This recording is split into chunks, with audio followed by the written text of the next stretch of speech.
Азыр Жалал Абад шаары Кыргызстандын өнөр жай жана маданий ири борборлорунун бири.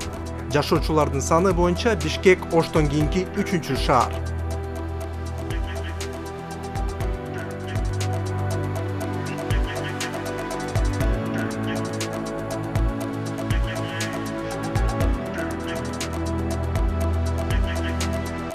Орусча айтканда биздин шаарыбыз одноэтажный шаар. Бул соксойуп бир-эки зданиялер түшкөн менен негизинен бир кабаттуу шаарда. Бир кабаттуу шаарды биздин бийликтер, шаардын бийликтери өкмөт менен сүйлөшөбү же башка кызыктар тараптар менен сүйлөшөбү. Бул реновациялык чоң программа түзүш керек. Бул шаарда реновация жүрүш керек. Жалал Абад шаарынын түндүк тарабынан кире беришине Жалал Абад шаары деген стела курулуп, флагштокто орнотулуп, айланасы жарыктандырылган. Брусчатка төшөө жана газон себүү жумуштары аткарылган. Буга мамлекеттик казынадан жалпы жонунан 17 миллион сом сарпталган. Шаардын кайсы районунда болбосоңуз дагы түндө ушу Жалал Абад деген жазуу любой точкадан көрүнүп турат да. Спутник болобу, Когат болобу, центри көрүнүштө. Эми бир туристикалык бир объект болуп калды да, туристтер келип бул жакта ошол сүрөткө тартып. Мына туристтер да келип жака. Бул объект дагы эле тапшырып элек, бирок азыртан баштап туристтер уже келип баштап, уже неме сүрөткө, селфиге түшүп, уже неме атат, биякта уже адамдарды неме атат да. Жакындап тартып неме атат, ошондой жерип калды. Менин оюм боюнча 15 миллион ушул стела коротпой, шаарда ошол акчага мисалы үчүн даратканаларды курганда муниципалдык ошонун пайдасы көбүрөөк тиймек деп ойлойм. Бул мен өзүм оюм да. Стелладан көп эмес аралыкта Жалал Абад курорту жайгашкан. Бүгүнкү күндө мында жай мезгили гана эмес, жылдын 4 мезгилинде дагы эл агымы көбөйүп, эс алуучулар жылдан жылга байма-бай каттоодо. Эс алуучулардын саны да жылдан жылга өсүүдө. Жаңы типтеги эки жаңы коттедж сала баштадык, анткени дегенде адамдар көп, дарыланууну каалагандар көп, батпай баратат. Ошон үчүн тез арада эки коттеджди бүтүрүү биздин тапшырмабыз турат, милдетибиз. Ошол өзүбүздүн каражаттан. Биздин эң алдыга чыккан сүрөгөн биздин ошол ванна бөлүмүбүз, гинекология бөлүмүбүз, балчык менен дарылоо бөлүмдөрүбүз аябаганда эски экен эле. Аны толугу менен жаңылап. Бул бөлүмүбүз дагы мындай болчу да, бул стеналары эскирип, жанагындай эски кафель, карабай калганда сайызмалыдан бери. Анан кийин ушуну жаңыладык, бардыгы дайырса. Уже колдонууга берилди. Бул жер жана ванна биринчи эле келгенде ушул жерде ремонтун баштаганбыз. Себеби акыбалы аябай оор эле бул жердин. Жанагы сайыз малынан калган стеналар, ошол малда кафелдер аябай эң начар жер ушул жер болчу. Баарын оңдоп калыбына келтирдик. Шаардын өзүндө дагы Жалал Абадтын өзгөчөлүгүн бөтөнчө көрсөткөн, элди өзүнө тарткан жерлер жетиштүү. Бул деген ошо Жалал Абадтагы барахолка деп коебуз, же башкача айтканда орус базары деп коет көбүсү. Орустарды бирок көргөн жоксуз. Орустар азынча аз, өтө эле аз, бирок 90 жылдарда 2000 жылдардын башталышында көбүнчө сатканда биякта орустар болчу. Анткени кетишти да. Анткени көбүсү Россияга кетип, ошо үйдөгү бүт буюмдарын сатып бияка чыкчу эле. Азыркы орустар жок, бирок ошол бойдон калды да. Эми бул жерде бир гана эски буюмдар эмес, жаңы текстилдер. Ооба, биякта мына 50% болуп туруп, биякта жаңы товарлар эм бар, и соответственно мына неме эски буюмдарын сатышат адамдар. Ар кандай.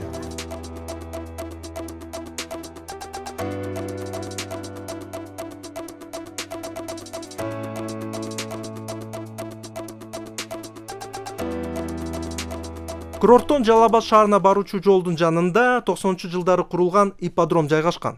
Кулманбек ипподрому ошо 90-жылдарда шаардын юбилейине арналып ачылган болчу. Ошо бир күн иштеген. Ошол убакта көп немелер келип, телевидение келип тартып кеткен, делегациялар келип, ленточка кесилип, өзүнчө эле бир чоң мараке болгон да, мараке болгон ошол жерде. Болду, бир күн иштеди, ошол менен ошолдон бери жабык бул ипподром иштебейт. Ипподром менен этникалык стилдеги ресторандын жашыл жана көрктүү аймагы чектешет. Эми бул менчик территория, тиги болсо мамлекеттик территориясы. Өзү мындай дайыма болот, мамлекеттик территориянын анча каралбайт, анча билбейм эмнегедир ушундай болот. Ар бир менчик бир коом болсо, бир компания болсо, бул көпкө чейин иштебейт да, дайыма эле ушундай акыбалына жетип барат. Балким ошол эле ипподромду менчиктер колго берсе, өнүп кетер, Көбүсү айтат, эгерде менин колумда ошо ипподромду бергенде, мен буну кантип иштетишти, будан кантип акчаны табышты мөндүрүп алат элем да. Башкача айтканда, элге деле жакшы, өзүнө деле жакшы болмок. Бекмамат Осмонов атындагы Жалал Абад мамлекеттик университетинин стадионунда начар абалда. Мамлекеттик объектилерди калыбына келтирүүгө каражат жок болуп келсе, жеке менчик спорт объектилерин курууга жетиштүү акча жумшалууда. Барселонанын футбол академиясы 2 футбол талаасын жана жатакананы камтыйт. Белгилүү футболдук клубдун академиясынын франшизасын Кыргызстанга алып келген Жал Групп Азия ишканасы. Бул коомдук фонду 2023 жылдын 6 июнунда катталган. Анын уюштуруучуларынын бири Ташиев Таймураз Камчыбекович. Мындай зор объектини куруу шаардык инфраструктураны кескин түрдө өзгөртүүнү талап кылды. Бул ошо азыр биз турган көчөбүз Бабкина көчөсү, азыр ошо мамлекет тараптан биякта жол кеңейтип атат. Биз көргөндө биякта уже 4 машина, 4 полоса бата турган жол болот. Заманбап жол, тротуарлар менен, жаңы освещение менен бул өтө эле Туура демилге.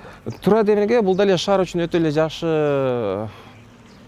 жакшы курулуш деп ойлойм, колдойм деле. Анан бул жакшы жагы. Анан Бул жерде компенсация бир гана ошол жол алган үчүн эмес, ошол жерде курулуштар болгон да, туурабы? Ошо биякта бир гана жердин компенсация эмес, себеби биякта заборлор турган болчу. Биз көргөн ошо кирпичтер бул мурунку заборлун немелери, кирпичтери, ошо жер, андан сырткары курулуш материалга эми компенсация төлөп берген. Ошондо жыйынтыгында базар баа менен салыштырганда канчага азыраак болуп чыкты? Сиздин билишиңизче? Мен билишим боюнча 2 эсе арзан болуп түштү. Себеби бул мамлекет, биз коммерциялык структура эмес, биз мына коммерциялык структурада төлөй албайбыз деп эле арзан кылып сатып алышты мамлекет. Эми көбүсү баш ийди бирок ошого. Аргасыздан. Сунушталган компенсацияга макул болбогондордун бири Кайрат Каленов. Көп жылдар бою ал эмгек мигранты болуп эмгектенип, өз үйүн курууга жетишкен. Бул үй жол бузулуп, менин үйүм меники чоң проблема болуп калды. Себеби менин үйүм илешип атат да, үй силикон илешип атат. Кошуналардын көпчүгү мындай ворота, забор, мындай эски жерлерди илешкен да. Буларды сразу эле согласно. Анчалык чыгым кетпейт. Чыгым кетпейт, вот. Ала не дом, да? Меники капитальное строительство болуп атат да. И что капитальное строительство, что үй силикон бузулуп атат да. Хоть там метр, хоть 3 метр, да, вот. Целиком бузулуп атат, и бул жакка невозможно строить дом. Ушу 3 метрге кирип атат да, 3 метрге, 2 этаж дом. Анан кийин ошо 2 миллион 900 айтышты бизге. Компенсация. Это не компенсация, я считаю. Неге? Потому что бул чыгымына жетпейт, 2 миллион 900 миң. Да. Сейчас до этого доедем. Бул 2 миллион 900 миңге үйдү бузуп, кайра салганга 2 миллион 900 миң жетпейт. Бул үйдү мен ушул боюнча үйүмө өткөрүп берем, потому что үй салганга болбойт. Ушул мэрия ошол боюнча алса, мага ушундай эле үй мен ашыкча сурабайм өкмөттөн. Ушу тегеректен, рыночный ценадан. Кайрат коомдук резонанс жаратуу менен өз үйүн сактап калууга аракет кылууда. Коомдук активисттердин иш аракети шаардык проблемаларды чечүүгө оң таасирин тийгизген башка мисалдар да бар. Assalomu alaykum урматтуу көрөрмандар.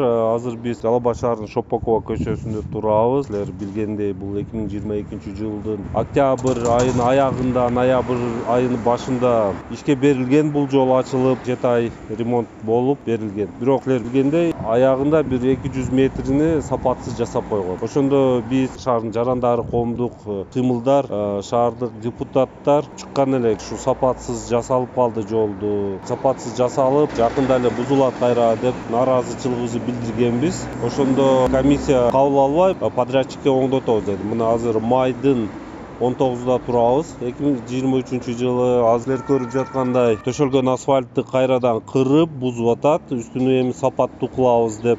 Бакыт Молдожановдун демилгесин жергиликтүү бейөкмөт уюму да колдоп чыкты. 2022 жылы жолду аяктап уже беребиз дегенде, ошол мезгилде люктардын кээ бир жерлеринде люк төмөн түшүп кеткен. Асфальтка салыштырмалуу 5-10 сантиметр машиналар келатып, там түшүп кетиш билинет болчу, түшкөндөчү. Ал эми кээ бир люктар болсо, наоборот, асфальттын бетинен жогору турган да. Комиссиянын чечими менен биз бул жумушуңарды кабыл албайбыз дегенден кийин мынакей. Ооба. Шоппаков көчөсүнүн алкагында биз бардығына көрсөттүк, жакшы үлгү көрсөтө алдык. Анткени бийлик органдары, жергиликтүү жарандар, жарандык коомдун өкүлдөрүнүн кызматташуусунун алкагында биз жакшы жыйынтыктарга жете алат экенбиз. Анткени шаардык кеңештин колдоосу жок. Биз бул жыйынтыкка келе алмак эмеспиз.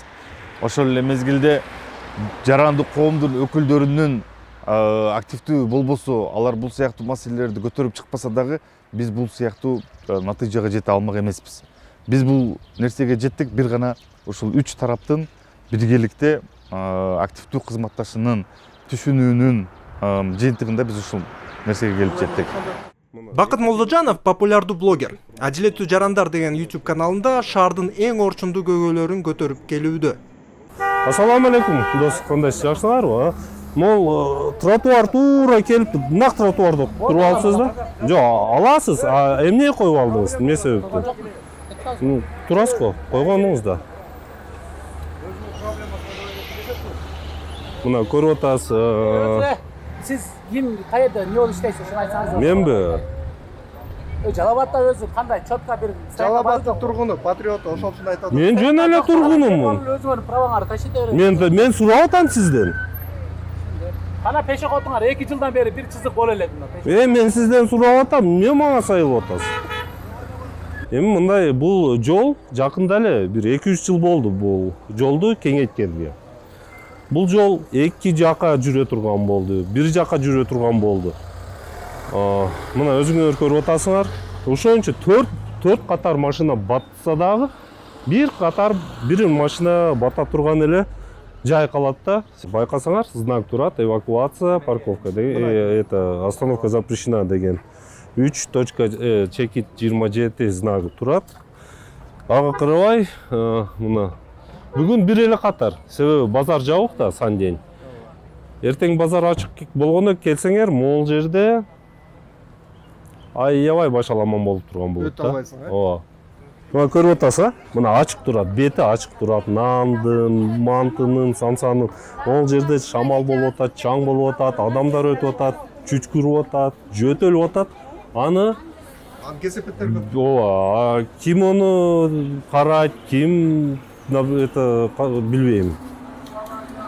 Негизи кандайдыр бир уруксат болуш керек да.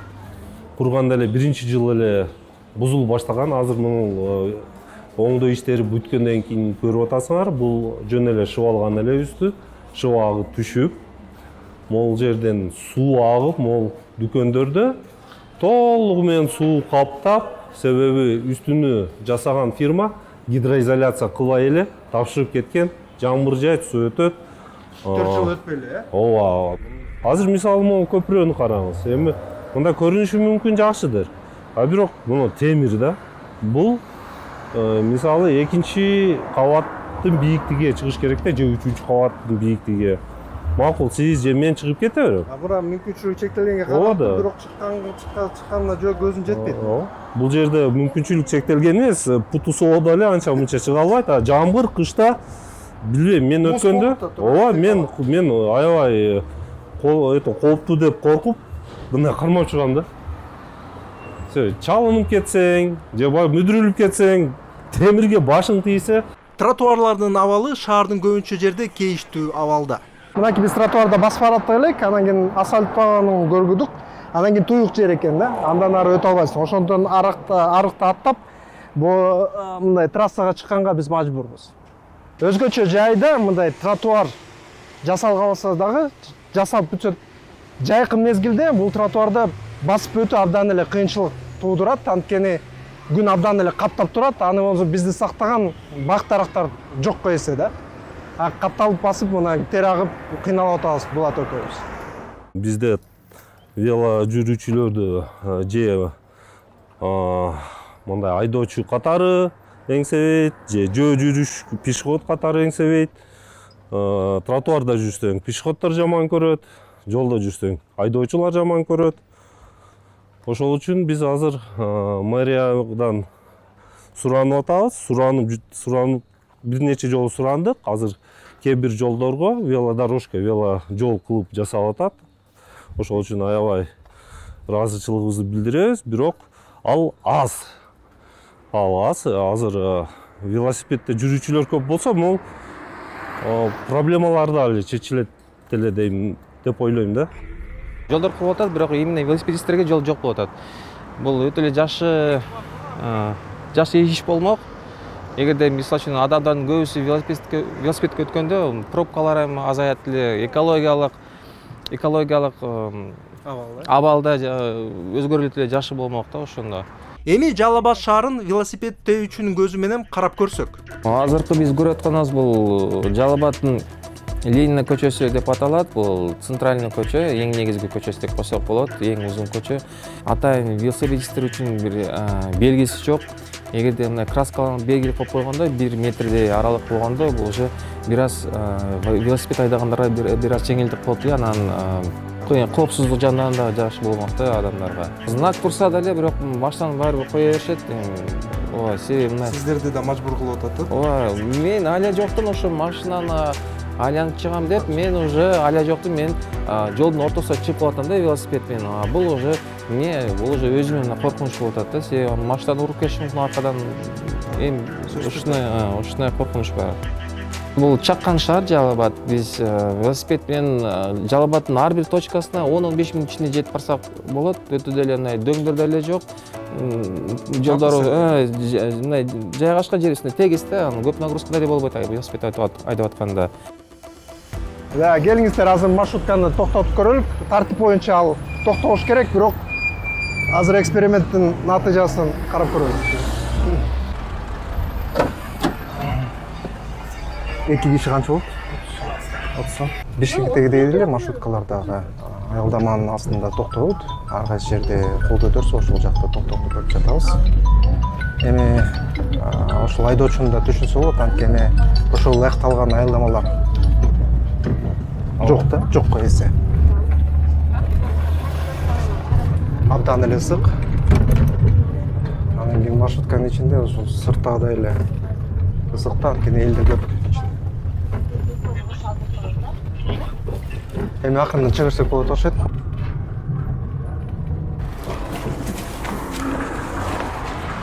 Эми Бишкектеги маршруткалар менен деле анча айырмаланбайт, ошондой эле ысык, элдер жыш чогулат. Анан кийин баасы да ошондой экенин биз баарыбыз күбө болдук. Анан кийин бул жерде ого бетер көйгөйлүү маселе, анткени маршруткалар гана жана таксилер гана жүрөт. Автобус менен троллейбустун бирөөсүн да көргөн жокпуз. Ошондуктан ошол эң эки популярдуу транспорт ошол эле экен да. Жалал Абад шаарындагы сейрек кездешчү аялдама абдан эле ыңгайлуу экен, ошол күндөн сактайт, экинчи жагынан бир да жери бузулган жок. Ошону менен катар гүлдөрдү саткан дүкөн да бар экен. Абдан ыңгайлуу.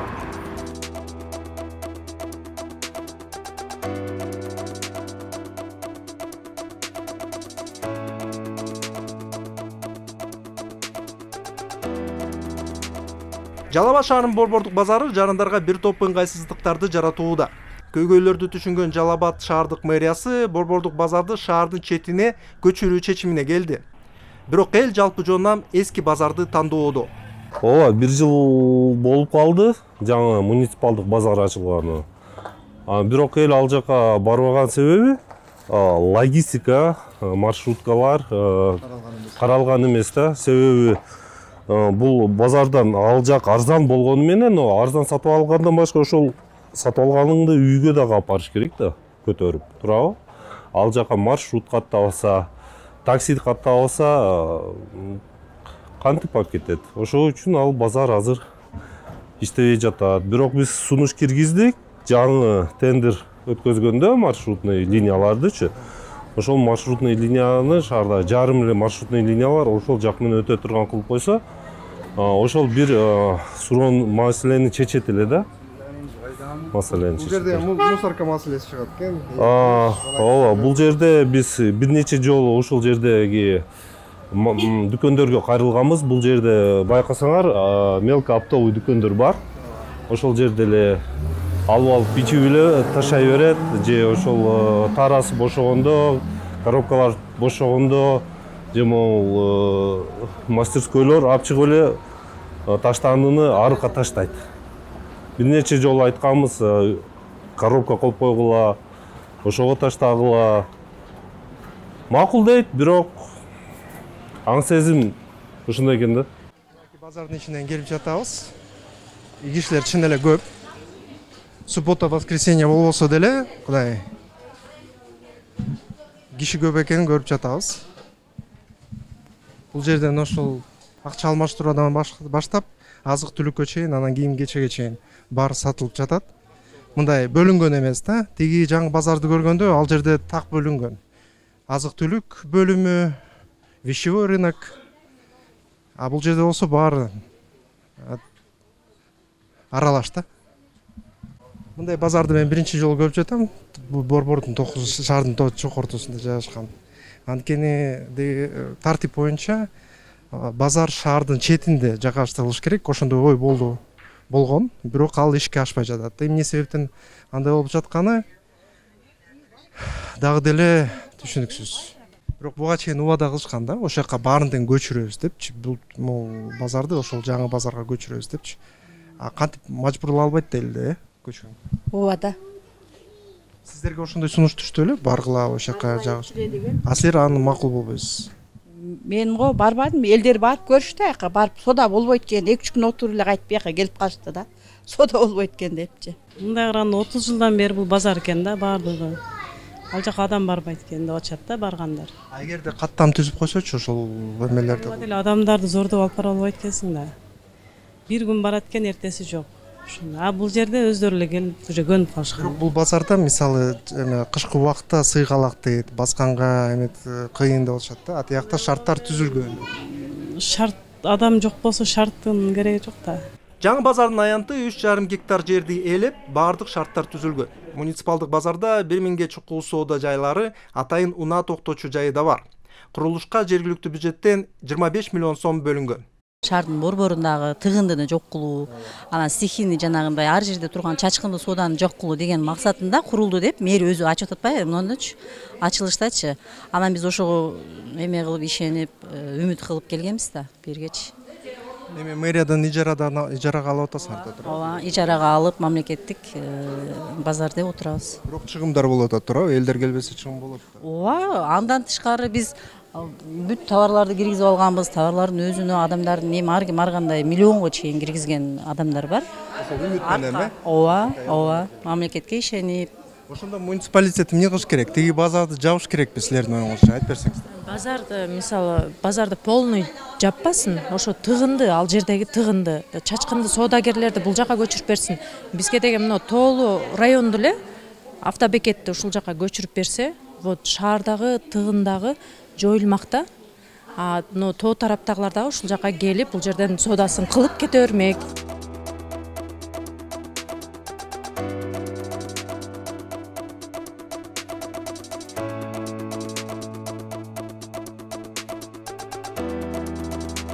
УКМКнын Жалал Абад шаарынын аймагында тиешелүү шаар куруу жана уруксат документтери жок системалуу түрдө көп кабаттуу турак жайлары куруу боюнча фактылар аныкталып, кылмыш иши козголгон.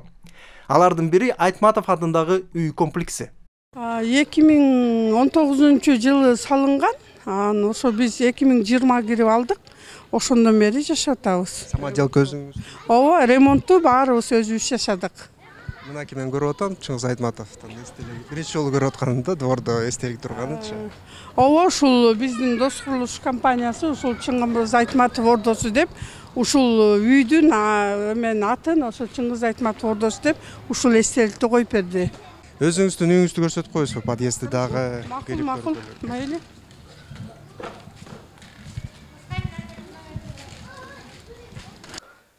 Жакшы жасалыптыр эже. Өзүңүз жасадыңыз да, туурабы, ички ремонту? Өзүм ремонт кылдым, полный. Чорный немеси менен алганмын. Лифти жок жаман экен да сиз. Энтигип калдым, ошо жашың өткөндө ушинтесин да. Анан кийин кантесиз? Эми анан кийин жыл өткөн сайын дагы башка жактан алып калармын эми. Мен кылып бермис. Ооба. Көрүңүз, ваннаны да көрүп коелук ичин. Абдан сонун жасалыптыр. Жакшы. Баары керектүү нерсе. Бар экен. Мамлекет эми бул жерде тура эмес салынды деп атат да. Мамлекет тура эмес салынгандан кийин бул үйдү снос кылабыз деп атышат. снос кылдырбайсыңар да силер. Ооба да биз эми ушунча мээнет менен алып баарыбыз акчасын төлөп бүтүп алып өзүбүз ремонт кылып алып ушинтип жашап атып анан биз кайдан снос кылдырабыз? Мен 42 жыл мамлекеттик жумушта иштеп жүрүп, ошол 1 сомдон тапкан акчамы чогултуп жүрүп ушуну алгам. Накопить этип копилка жасап, вот ана азыр деле аны собака ийт, ошо копилка менен турат. Мен ошого салам, ошого салып, алдын кайрадан чукуп алып, кайрадан коюп, мен ушинтип накопить этип мындай пешине терим менен алгам бул үйдүчү. Бул үйдү ата-энебиз алып берген да. Ата-энебиз алып бергенде биз Москвада болобуз. Ошолор аркылуу жана договор аркылуу гана алышкан. А так мындай болот, андай болот деп айтышкан эмес алар. Жок. Россияда эмне алып жүрдүңүз? Мигрант болуп иштеп жүрдүңүз, туурабы? Ооба, мигрант болуп иштеп, ушу үйдү алыш үчүн ошентип жүргөнбүз. Инем, кайнагам үчөө чуркап жүрүп эле документ 2 айда бүтөт экен дегенен биз ошо наличкали алганбыз, ишенип. Мына уже 3 жыл болуп атат, документ жок. Ала элекпиз эмдигече. Аябай эле кыжалат болобуз, эми үй качан документ болот экен, баягы чет өлкөдө мигрант болуп иштеп жүрүп алган үй деп кыжалат болобуз. Ушу бала чака менен чогуу алдык эле. Айтматов атындагы үйүндөгү 66 үй бүлөнүн тагдыры кандай болору бүдөмөк абалда. Мындай абалга куручу гана күнөөлүү деген суроо туулат.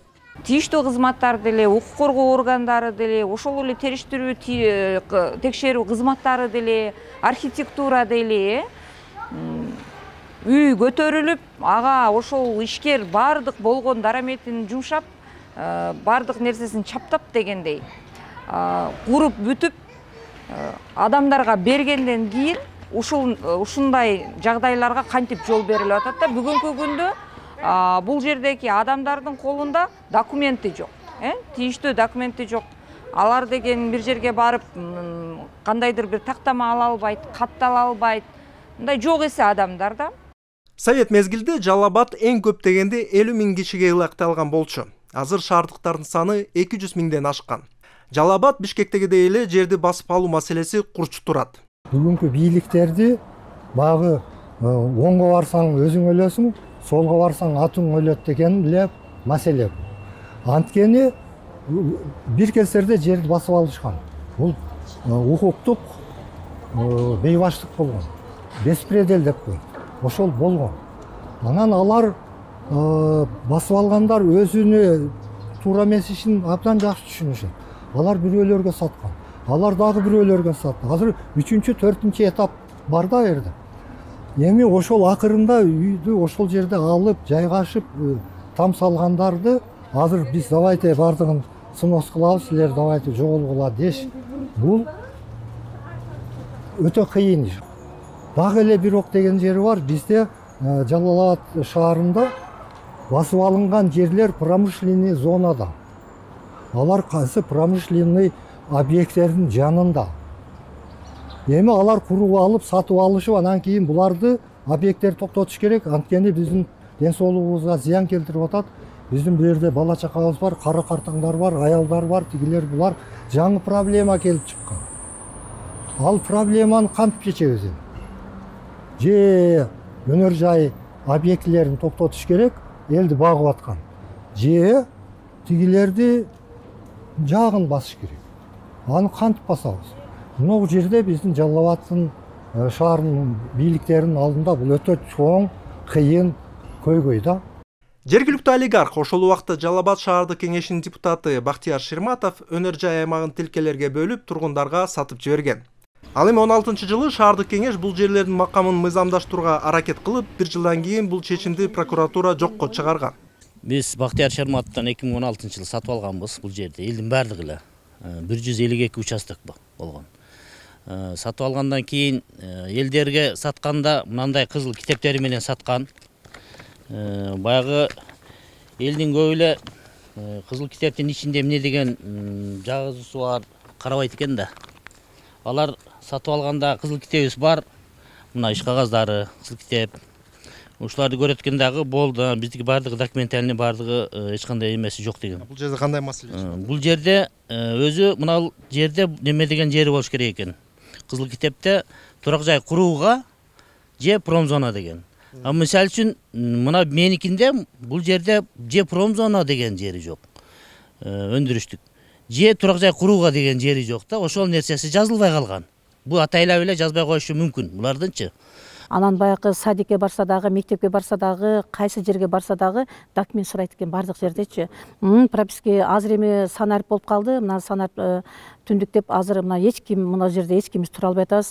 Өнөр жай аймагынан үй алгандар экологиялык абалдын начардыгына нааразы. Бирок буга себепкер болгон заводдор жеке үйлөрдүн курулушуна чейин эле эвак ушул жерде курулган. Биздин оборотубуз ушу 100 миллиондон ашат жылыначы. 20 миллион сомдон ашык налог төлөймүн. Эми өндүрүштү өндүрбөсөк бизге каяктан налог түшөт? Каяктан эме болот? Мына башыман өткөн мен сырьёну, кирпичти бизде Жалал Абадта жок. Мен Өзбекстан Анжандан ташыгам да. Эми бизде бүт нерсени Өзбекстандан сырттан алып келе берсек, ондо каяктан өнүгөбүз? Булар менен конфликт анча-мынча болуп атат, келишип атат бизгечи. Бизге келип, ушундай шарттар коюп кетет. Жолдорун тегиздеп, сүрүп берем, мына 3 көчөнү мен жылдыга эрте жазда сүрүп, жолдоруна чебен төгүп, тегиздеп турам. Мен өзүм чөнтөгүмөн бүт бар. Жок, киреш таппайм. Алардын толкун немелерин мен карап, ушу тынч жашайлык деп ушул нерсеге барып атабыз да. Бир эле мен болсом, буларды мен көчүп кетет. Мага ошол бул жерде 10 та завод болуп туруп атпайбы? Миллиарддаган налог төккөн мына КПК турат. Алар аябай чоң налогторду төлөйт. Андан кийин мына жаныбызда нефтеперерабатывающий завод турат. Таш кескен заводдор турат. Бул жерде аябай чоң налогтор төлөнгөн заводдор. Эми заводдорду токтотуп, анда сыртка чыгарсак, анда дагы деле элдин жашоосу кыйналат го дейм да. Азыр менин колумда 30 адам иштесе, 30 адам бала чакасын багып атат. 30 адам ушул жерде иштеп, пешене тери менен ушул бала чакасын багып, ушул жерде жашап атат. Туюк кырдаал жаралды. Ушул күнгө чейин жеке үйлөр курулуп, ошол эле убакта завод-фабрикалар иштеп жатат. Бул себептен адамдардын өмүрүнө да коркунуч болууда. Буга ким күнөөлүү жана чечүү жолдору кандай болушу мүмкүн? Бактияр Шерматов бүгүнкү күндө Жалал Абад шаарында эң көрүнүктүү ишкерлердин, мындайча айтканда капчыгы калың ишкерлердин бири да. Жерди алды учурунда, мындайча айтканда кандай жол менен болсо дагы мыйзамдаштырып алды дагы элге сатты аны. Алдоочулук жолу менен сатты кызыл китептерди. Ал далилденип атат бүгүн. Көрсөтүп атат. Эмне үчүн аны укук коргоочулар же болбосо күч түзүмдөрү аны тартипке чакырбайт? Кылмыш жоопкерчиликке тартылбайт мындай инсандарчы. Мисалы ошол адамдын айынан бүгүнкү күндө ушул жердеки жашоочулар менен, жай жашоочулар менен жергиликтүү ушул жердеки жеке ишкерлер ортосунда пикир келишпестиктер келип келет. Эки тарап жабырлануучу болот дагы, ортодогу ошол кылмышты кылган адам эми биз кылмышты кылды деп аны айта албайбыз, аны сот өкүм чыгарат, бирок ошентсе дагы кылгылыкты кылып, кылжып менен бууп койгон инсан бүгүнкү күндө эч нерсе болбогондой жашап жүрөт. Менин чечүү жолум эми ошончолук байлыгы бар, ошол адамдардан акчаны алып жеди, мындайча айтканда көп кабаттуу үй курсун. Мейли мамлекет жер таап берсин, көп кабаттуу үй курсун, үй куруп туруп ушул жерде акчага сатып кеткендерге бекер үй берсин. Шаардын кеңейиши менен мурдаанын четинде турган чоң объектилер азыр анын борборунда болуп калды. Ошондуктан шаар бийлигинин бул объектилерди шаардын сыртына көчүрүү пландары жүйөлүү. Бул биз ошо Жалал Абад шаарынын центринде турабыз. Менин аркамда Жалал Абадтын автобекети, круговой автобекет, а бул жакта ошо Жалал Абадтын колониясы ИК 3610 деп коет. Өтө чоң территориясы, бул канча бир гектар территориясы, ошо не прям Жалал Абадтын центринде турат. Ошону көчүргөн жакшы болот эле шаардан.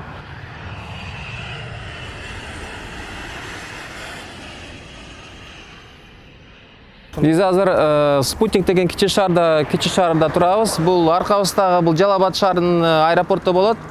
Эмне себептен ошо аэропортко мен көңүл бурганым, себеби биякта аэропорттун жанында үйлөр турат, этажный үйлөрүм бар. Ошо дача суудагы болгон окуя бизде деле кайталганын коркунучу бар да. Ошо себептен аэропортту жакын келечекте жылдырганы туура болот го дейм. Бекитилген тартип боюнча жогорку чыңалуудагы линиялар турак жайлардан да, коомдук жайлардан да белгилүү бир аралыкта болушу кажет. Биз азыр ошо СМУ деген райондо турабыз. Бул азыр ошо шаардык администрация жактан бияка жаңы эс алуучу жай курулган. тротуар, скамейкалар, бирок бир коркунучтук бар, себеби бул высоковольтный столбалардын жанына койгон, жанында мына подстанция турат, көзүбүз көргөндөй. Ар бир мындай высоковольтный столб подстанция сөзсүз электромагниттик толкундарды таратат. Бул ден соолукка абдан коркунучтуу. Бул 2019 жылы коюлган, эч кимдин уруксатысыз мэрия келип коюп койгон. Бул вообще бизге вред берет да өзү негизинче. Өрттө чыгып кетиши мүмкүн. Өрттө чыгып кетиши мүмкүн. Эки үй күйүп кетейин деген жерде. Андан кийин аны изолированный тартышса, мынча незаконно они проверяют всё. Ну, абдан мына жыш жайгашыптыр. Жакын абдан. Анан кийин электромагниттик толкундар да болот, туурабы? Ден соолукка. Электромагниттик толкундар болот. Биз балдарыбыз ойнойт көчөдөчү. Бизге кереги жок десек, они нас не послушали. Мэриячы келип, это наша земля, мы что хотим, то и будем делать деген да. И всё.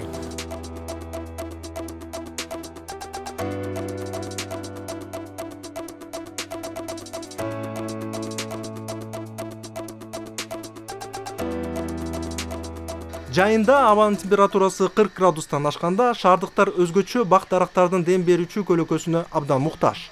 Биякта биз немелерди көрүп атабыз, арча дарактарды ээп койгон, бирок бул менин оюм боюнча шаарга анча туура келбейт, себеби бул дарактардан көлөкөсү эм жок, салкында келтирбейт, кычкылтек деле анча деле чыгарбайт. Менин оюм боюнча биякта эгерде мындай жалбырактуу даракт эккенде көбүрөөк пайдасы тиймек дейм да. Эмнеге ёлкаларды жакшы көрөт билбейм биздечи. Ёлканы эгет, кургап калат, эгет, кургап калат. Биз айттык, же каштан, же павлония эккилечи көлөкө бере турган.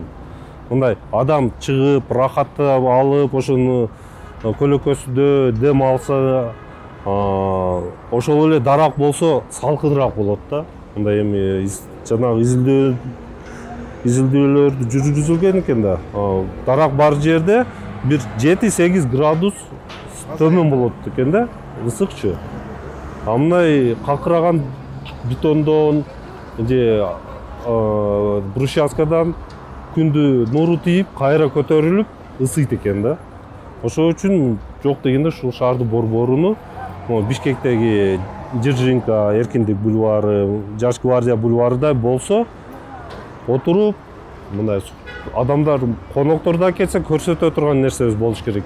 Азыр биз ошо Жусбек Бакиев көчөсүндө турабыз. Эми биз көргөндө Суу райондогу да эмес, биякта уже мына жалбырактуу дарактар эгилген. Ошо эмнеси жакшы, себеби бул бир жакын келечекте бул өссө жакшы бир көлөкө берет, микроклимат болот, биякта салкын болот да көчө. Жаш дарак да азыр. Бул азырынча бул жаш дарак, бул мына эгилгенине бир 2 жылдай болду.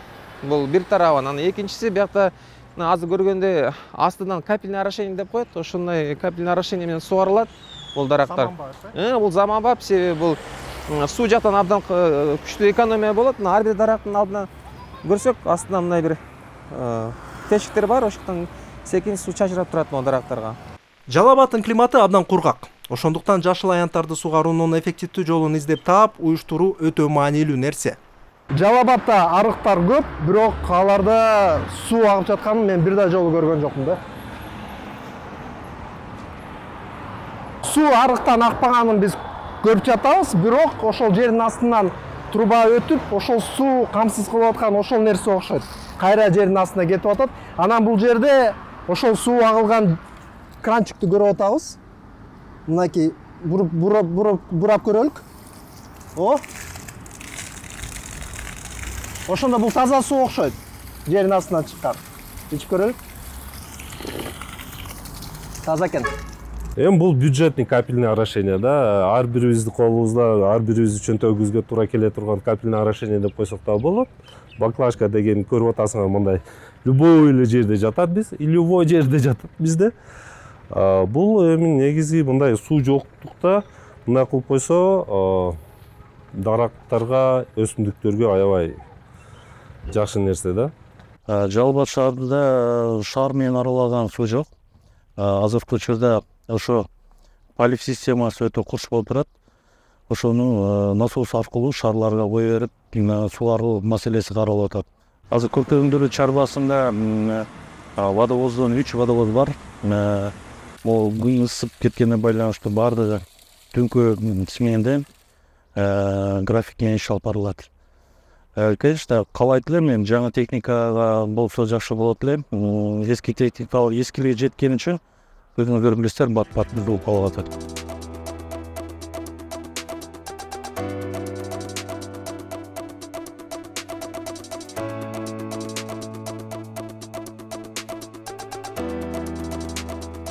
Жалал Абад шаарында бир нече түрдөгү парктар бар. Жакында ачылган Нооруз Сейил багы аэропортко жанаша жайгашкан. Чоң парк 8 гектардан ашык деп жарыяланган. Бирок азыр түшкү маалда эл жок эсе чындыгы ысык.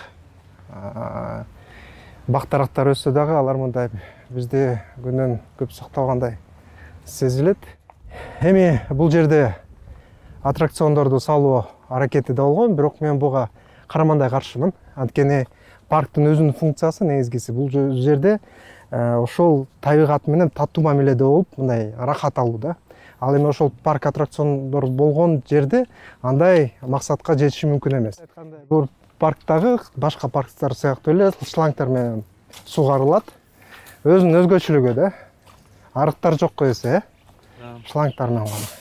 Бирок бул жерде кандайдыр бир курулуш болуп жатканын көрүп жатабыз. Биз кадастрларды колдонуп, геокарталарды колдонуп, бул жерде кандай курулуш, кайсы максатта курулган жөнүндө изилдеп көрөбүз. Анткени парктын аймагында, мунун территориясында эч кандай курулуш объектилерди курууга болбойт. А бул жерде капиталдык курулуш болуп жатканын биз баарыбыз көрүп жатабыз. Google Earth карталар көрсөткөндө паркка кирген бул объекттин курулушу 22-жылдын апрель айында башталган. Ошол эле учурда кадастр сайтында жеке номери жок болуп чыкты. Демек, парктын аймагында жүргүзүлүп жаткан бул капиталдык курулуш мыйзамды одоно бузуу болуп саналат. Биз аэропорт районундабыз. Бул жерде мурун мусардык полигон эле, бирок азыр парк. 2008-жылы бул жер Жусуп Акиев атындагы фондко ижарага берилип 49-жылы, бирок азыр 23-жылы кайра муниципалитет өзүнө алып салды. Киреберишинде эле кафе, иштеп жаткан кафе жайгашкан. Ал жерде дагы адам иштеп жатканын көрүп жатабыз. Анткени тазалоо иштери жүрүп жатат кафенин ичинде. Биз көрүп жаткандай бул кафеде жакшынакай түзүлгөн шарттар эс алууга. Анткени бул жеке кандайдыр бир бизнесменге таандык болуш керек. Бирок кантип парктын ичинде ошондой кафе түзүлүп калганы бул табышмак болуп атат. Мынакей кафенин кесепети, бул жерде котлован казылыптыр. Анан кийин мусорка функциясын аткарып атат да бул жерде. Көрүп жаткандай бул жерде турак жай район. Бул жерде жашаган адамдарга эс алуу үчүн мүмкүнчүлүк аз. Анан кийин бул идеалдуу жер болмок. Бир гана бул жердеги жашоочулар эмес, башкалар да келип эс алууга мүмкүнчүлүк алмак. Анткени парктардын дефицитин биз көрүп жатабыз бул шаарда. Бирок ошол парк болуп түзүлгөнү туура демилге деген ойдомун. Анткени эгерде парк болбосо, бул жерде кандайдыр бир ишкана түзүлмөк, завод, фабрика болобу, же бир имарат салынмак да. Азыр болсо ошол накта парк түзүүгө мүмкүнчүлүк бар. Анткени жер муниципалдыкы өз максатынан кайтпайт болуш керек. Бул жерде ошол накта эс алуучу рекреационный бир парк түзүлөт деген ниетибиз бар.